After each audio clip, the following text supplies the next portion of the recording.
elongi ya mawa, okomisa elongi ya fete, elongi ya koseka. Merci Seigneur. Moto apesaki mitindo baboma Moïse, abosanaka ye ka nde moto abokolaka moto. Bato balengi liwa na yo, bango ka nde babokola mpe bamolenge na yo. Au nom de Jésus. Osimbelanga makambo elelisaka ngai, osimbelanga makambo eswisanga motema, olamuselanga makambo elala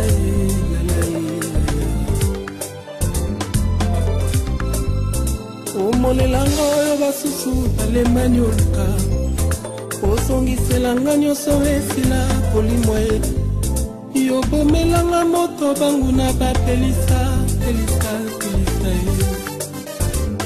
Bonjour à tous et bienvenue dans notre émission L'heure de la vérité.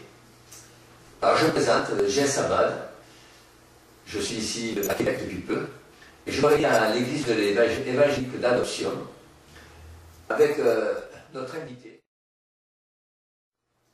Bien, bonjour à tous et bienvenue dans notre émission L'heure de la vérité.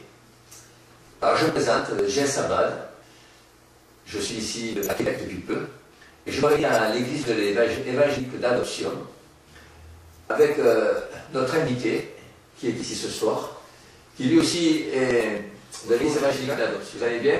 Oui, ça va. Bonjour mon frère Jess. Alors, nous sommes ici réunis pour entendre un peu vos commentaires pour nous apporter de la vérité sur le comportement du pasteur et qu'on puisse apprendre à discerner entre les vrais pasteurs et les mauvais pasteurs. Oui, merci beaucoup. Bon, je vais tout d'abord me présenter. Moi, je suis l'évangéliste Jacques Louaya de l'église évangélique d'adoption ici à Québec. Bon, le thème est tellement précis. Il y a trop de bruit qui se font pour les vrais et les faux pasteurs. Et puis, on essaie un peu de mélanger tout le monde.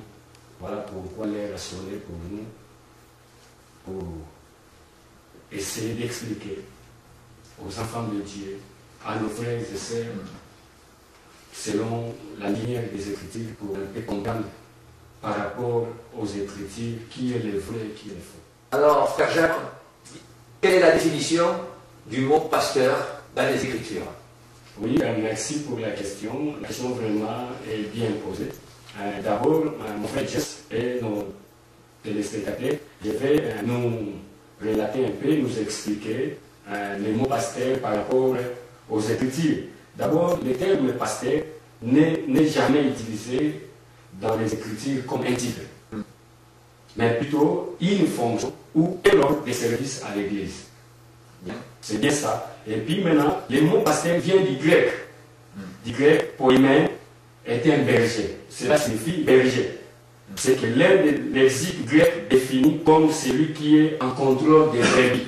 Voilà. Donc quand nous parlons du pasteur, le pasteur, c'est celui qui est au contrôle des brebis. Est-ce que je me fais comprendre, je crois? C'est lui qui prend soin des troupeaux.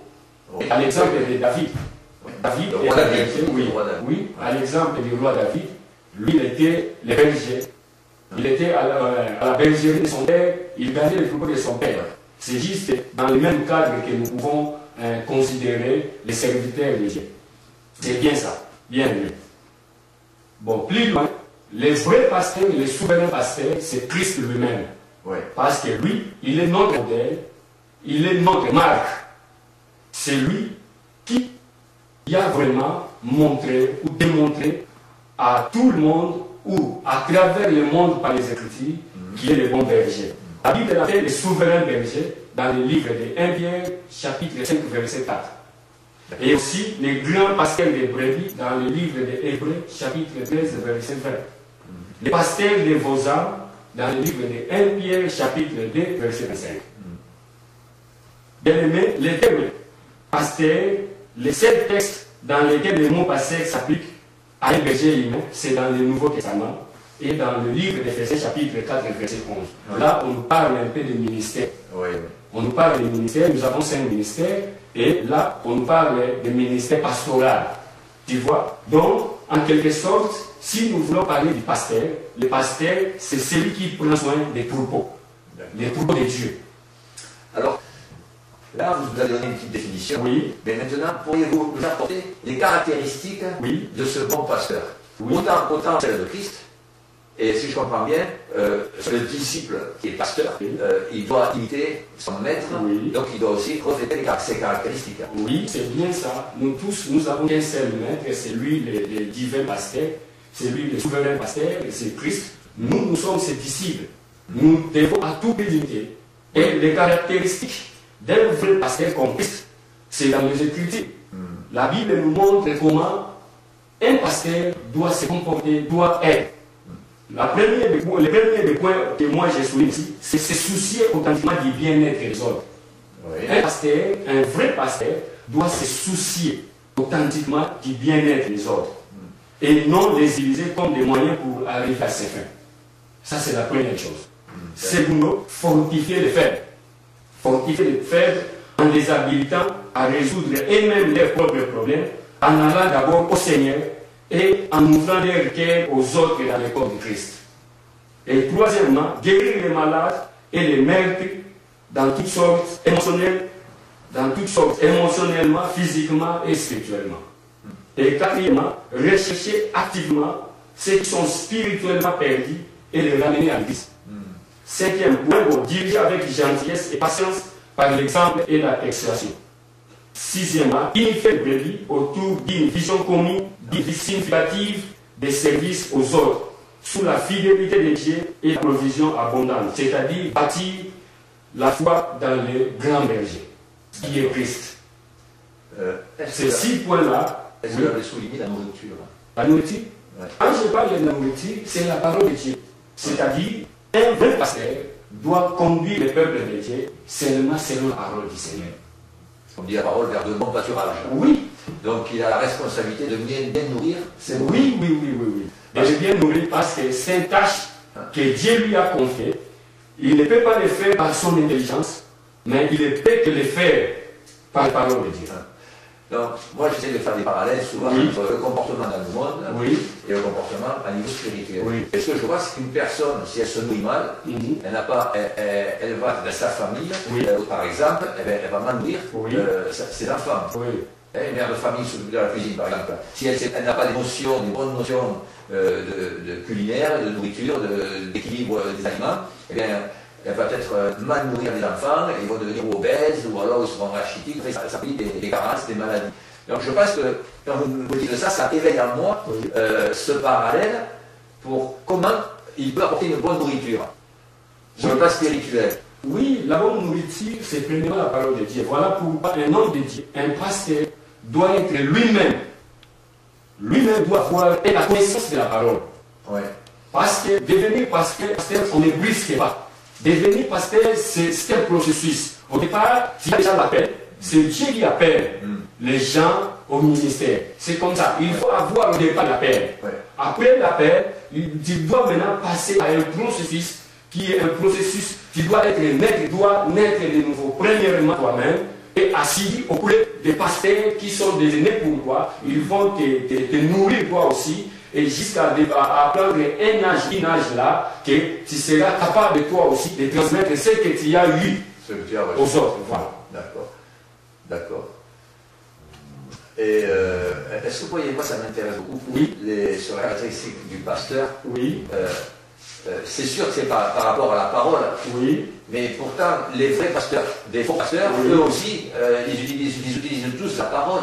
Oui, bien aimé. Alors, comment tu peux voir la différence? Oui, la différence c'est toujours dans les paroles de Dieu, dans la parole de Dieu. Entre celui qui utilise bien la parole, celui qui l'utilise avec son intérêt. Oui, c'est bien ça. Nous allons un peu ouvrir les Écritures pour voir, parce que notre maître, le divin pasteur, Christ, nous a déjà averti bien avant.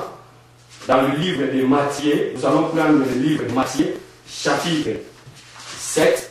C'est là où Christ nous parle des vrais faux pasteurs. Chapitre 7. Nous allons ouvrir nos Bibles dans le livre de Matthieu, chapitre 7, versets 15 à 23. La Bible nous dit ceci: gardez-vous de vos prophètes. Ils viennent à vous comme des brebis, mais au-dedans, ce sont des loups ravisseurs. Vous les reconnaîtrez à leurs fruits. Cueille-t-on des raisins sur les épines ou des figues sur les chardons? Tout bon arbre porte de bons fruits, Mais les mauvais arbres produisent de mauvais fruits. Un bon arbre ne peut porter de mauvais fruits, ni un mauvais arbre porter de bons fruits. Tout arbre qui ne produit pas de bons fruits est coupé et jeté au feu. C'est donc à leurs fruits que vous les reconnaîtrez. Quiconque me dit Seigneur, Seigneur, n'entrera pas forcément dans le royaume de Dieu, mais celui-là seul qui fait la volonté de mon Père qui est dans le ciel. Beaucoup me diront en ces jours-là, Seigneur, Seigneur, n'est-ce pas en ton nom que nous avons prophétisé, en ton nom que nous avons chassé des démons, en ton nom que nous avons fait beaucoup de miracles. Alors je leur déclarerai, je ne vous ai jamais connu. Retirez-vous de moi, vous qui commettez l'iniquité. Tu vois mon frère, ça c'est la parole. Plus même déjà, parce que tout ça c'est la parole du Seigneur. C'était lui-même le Seigneur Jésus qui parle ici, c'est lui qui parle. Gardez-vous des faux prophètes. Tu vois, il y a des faux prophètes. Maintenant la Bible nous dit comment les détecter.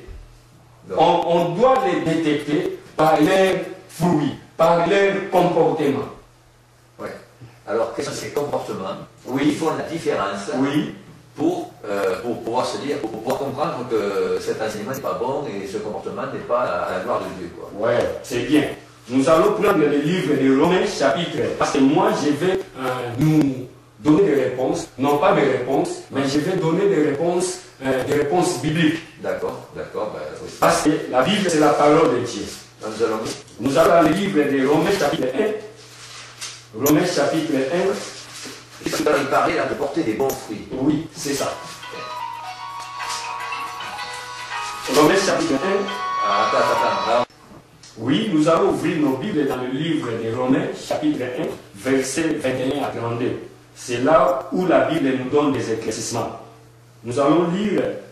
Ils sont donc inexcusables, puisque ayant connu Dieu, ils ne l'ont pas glorifié comme Dieu et ne lui ont pas rendu grâce. Mais ils se sont égarés dans des vains raisonnements et leur cœur sans intelligence a été plongé dans le ténèbres. Se vantant d'être sages, ils sont devenus fous. Ils ont remplacé la gloire du Dieu incorruptible par des images représentant l'homme corruptible, des oiseaux, des quadrupèdes et des reptiles. C'est pourquoi Dieu les a livrés à l'impureté selon les convoitises de leur cœur, en sorte qu'ils déshonorent eux-mêmes leur propre corps, et qui ont remplacé la vérité de Dieu par les mensonges, et qui ont adoré et servi la créature au lieu du Créateur qui est béni éternellement. Amen.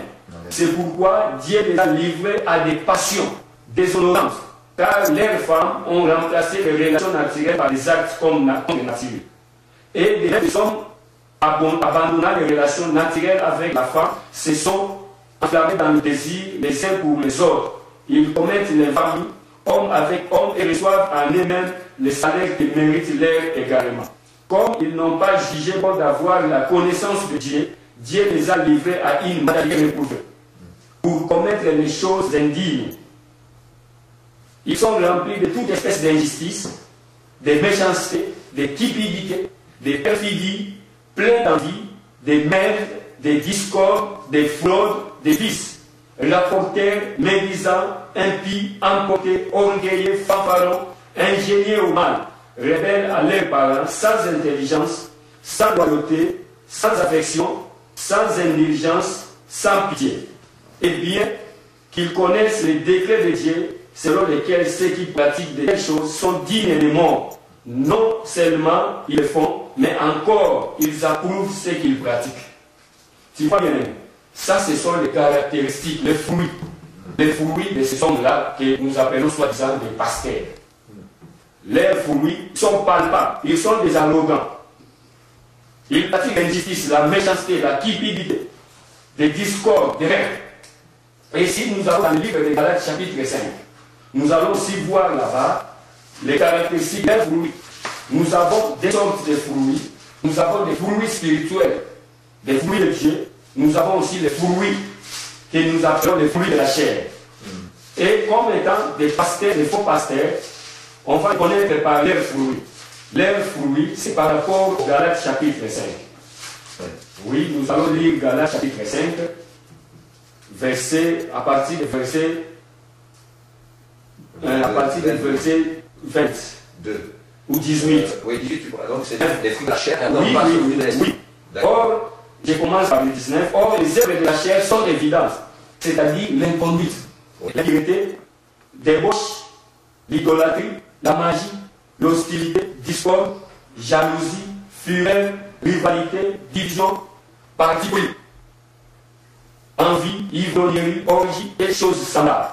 Je vous préviens, comme je l'ai déjà fait, ceux qui se livrent à de telles pratiques n'hériteront pas du royaume de Dieu. Tu vois bien, mais ça, ce sont les fruits que ces pasteurs manifestent tout au long de leur travail. Quand ils se disent qu'ils sont les serviteurs de Dieu, on va les reconnaître par leurs fruits. Et ces fruits-là sont des vies dans leur vie.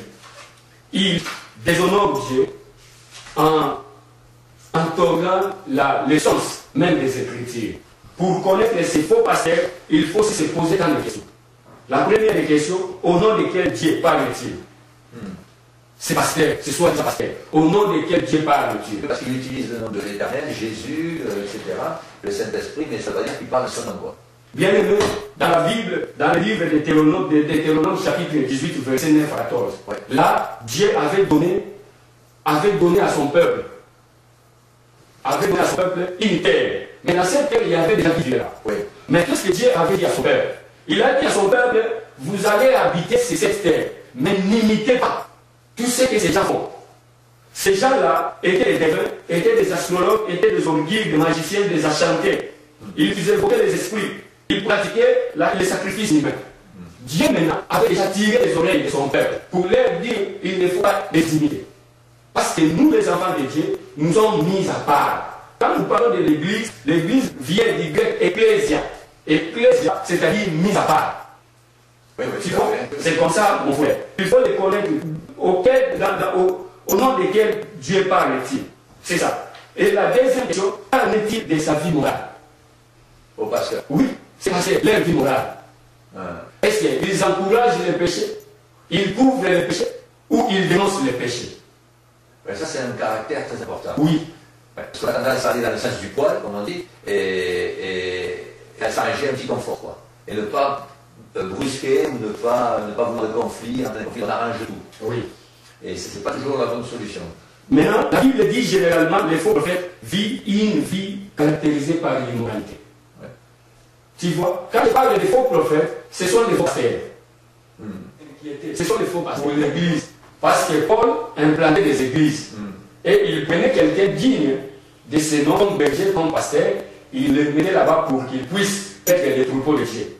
Parce qu'en réalité, les troupeaux ne sont pas nos troupeaux, sont des troupeaux de Dieu. Oui. Les âmes appartiennent à Dieu. Ce n'est pas au pasteur. Parce que nous tous, nous avons un souverain pasteur qui est Jésus-Christ. Paul maintenant s'inquiétait, il dit, je sais qu'il s'introduira parmi vous après mon départ. Tu vois? Il s'introduira parmi vous après mon départ des loups criels. Des loups criels. Cruels. Yes, cruels. Des loups criels. D'accord. Qui n'épargneront pas les troupeaux. Tu vois, quand Paul parlait de loups criels, il parlait de faux pasteurs. Il parlait de faux pasteurs. Et qu'il se lèvera des milliers de vous, des hommes, qui enseigneront des choses pernicieuses pour entraîner les disciples après eux. C'est-à-dire, le faux pasteur tord la parole de Dieu. Tord le sens de la parole de Dieu. Il le fait pour son profit. Parce qu'il veut servir son ventre. Il veut détourner le peuple de Dieu en les utilisant pour son bien. Et quels sont les différents biens qu'il peut rechercher? Les faux pasteurs, nous les voyons, ils cherchent l'argent. Ils sont là pour l'argent, ils ne travaillent que pour l'argent, et ils sont là aussi courir après les sœurs, les mamans de l'église. Donc c'est-à-dire les sexes. C'est ce que font. Voilà pourquoi aujourd'hui nous trouvons dans l'église de Dieu, nous trouvons le monde dans l'église de Dieu. À cause de ces soi-disant pasteurs. Parce qu'ils font des choses là qui n'est pas permis, ce qui est contre même la parole de Dieu. Parce qu'un pasteur qui est appelé par Dieu ne peut pas tolérer des choses pareilles, il ne peut pas marcher à l'encontre de la parole de Dieu. Il doit marcher selon les Écritures, selon la parole de Dieu. Parce que la parole de Dieu est la ligne de conduite de tous les pasteurs, de tous les chrétiens. Oui, disons que le vrai pasteur, il a la crainte de Dieu. Oui, le vrai pasteur a la crainte de Dieu. Il est là pour diriger les troupeaux de Dieu vers la destination finale. et non pas pour maintenant tordre les Écritures pour son profit, pour qu'il puisse amasser de l'argent, ou pour qu'il puisse courir derrière les sœurs, derrière les mamans pour le sexe. Les filles, etc. Oui. Ouais. C'est comme ça. Bien aimé, c'est pour cela, et Jésus lui-même le dit, plusieurs faux prophètes se lèveront et ils séduiront beaucoup de gens. Tu vois, beaucoup de gens seront séduits par des faux pasteurs, par des évangélistes, par des faux prophètes, par des faux enseignants. La parole dit aussi, il me semble, non, c'est sûr, que Satan se déguise en ange de lumière. Oui, bien aimé. À travers, il se présente comme sous une forme de vérité, de lumière. Oui. C'est pour ça qu'ils séduisent. Les Écritures parlent très bien. Qu'il n'est pas étonnant. Satan lui-même se déguise en ange de lumière. Et maintenant, les serviteurs de Satan aussi se déguisent en serviteurs de Dieu. Voilà. Tu vois, voilà pourquoi maintenant, nous avons maintenant, le peuple de Dieu ne comprenne plus parce que nous vivons des temps de confusion. Parce qu'il y a tellement de vrais pasteurs, beaucoup de vrais pasteurs et beaucoup de faux pasteurs, il y a la confusion de laquelle. Mais c'est que moi je vais demander au peuple de Dieu, le peuple de Dieu doit faire la lecture. Le peuple de Dieu doit à tout prix connaître, avoir connaissance, connaître la parole de Dieu. Parce que la parole de Dieu, c'est le thermomètre de tout chrétien. C'est la parole qui peut t'aider seulement à détecter qui est le vrai et qui est le faux. Oui, en fait, le peuple de Dieu, on n'en fait jamais assez, il doit le faire comme les frères, les chrétiens de la ville de Béret, oui, les apôtres, de vérifier dans les Écritures. Oui, comme dans le livre des Actes, chapitre 17, verset 11, c'est ce que la Bible nous dit. Ces chrétiens de Béret avaient un changement. Qu'est-ce qu'ils faisaient? Ils examinaient chaque jour les Écritures pour voir si ce que Paul leur disait était exact. Tu vois, ils vérifiaient, ils fouillaient pour comprendre, pour avoir la connaissance. Ils vérifiaient, ils examinaient les Écritures. Parce qu'en examinant les Écritures, c'est alors que tu comprends que cet homme de Dieu, c'est un vrai homme de Dieu ou c'est un faux pasteur. Et bien entendu, il faut, pour faire un équilibre, oui. Il faut examiner les Écritures oui. tout en étant dans la prière. Oui. Parce que c'est dans la prière aussi et à travers les Écritures que Dieu va révéler. Donc il faut demander que Dieu nous révèle quand on a des choses qui nous interpellent. Il ne faut pas les murmurer, il ne faut pas les critiquer, mais il faut avant tout que je sache aller voir le Seigneur et chercher la vérité. Bien aimé, c'est pour cela la Bible dit dans le livre de Jean chapitre 4, verset 1, bien aimé, n'ajoutez pas foi à tout esprit, mais éprouvez les esprits pour savoir s'ils sont des dieux, car plusieurs faux prophètes sont venus dans le monde. Tu vois? Donc il ne faut pas ajouter foi à tout esprit. Il faut tout d'abord, moi je sais, comme étant chrétien, parce que moi aussi je suis chrétien, comme étant chrétien, avant d'être évangéliste, j'étais chrétien comme tout le monde, j'étais sur les bancs comme tout le monde, j'écoutais mes pasteurs comme tout le monde. C'est que moi je sais. Quand nous voulons ouvrir la parole de Dieu, nous commençons toujours par la prière. Quand il veut méditer la parole, nous commençons toujours par la prière. Parce que la prière nous aidera à invoquer le Saint-Esprit, afin que le Saint-Esprit puisse ouvrir nos entendements spirituels, nos facultés spirituelles pour comprendre les Écritures. Parce que la Bible nous dit, la parole tue, mais l'esprit vivifie. Tu vois, c'est par l'Esprit que tu seras capable de comprendre les Saintes Écritures. Pourquoi aujourd'hui les gens se laissent manipuler par les faux pasteurs? Parce qu'ils ne veulent pas prier au Saint-Esprit de leur ouvrir les choses, la compréhension de la parole. Et payer le prix de la prière, un temps au moins d'une heure de prière pour que ça soit une bonne nourriture. Bien aimé dans le Seigneur, laisse-moi te dire, là nous allons rentrer dans les enseignements du début, donc ce que nous appelons les affermissements. Ouais. Un chrétien passe d'abord par les affermissements, parce que c'est très important. Dans les affermissements, les 4 lois spirituelles de Dieu, dans les 4 lois spirituelles, bien aimé, nous avons ce que nous appelons la nourriture spirituelle. Parmi les nourritures spirituelles, nous avons la prière, nous avons la méditation de la parole. Ce sont des éléments très importants qu'un chrétien ne peut jamais en aucun cas négliger.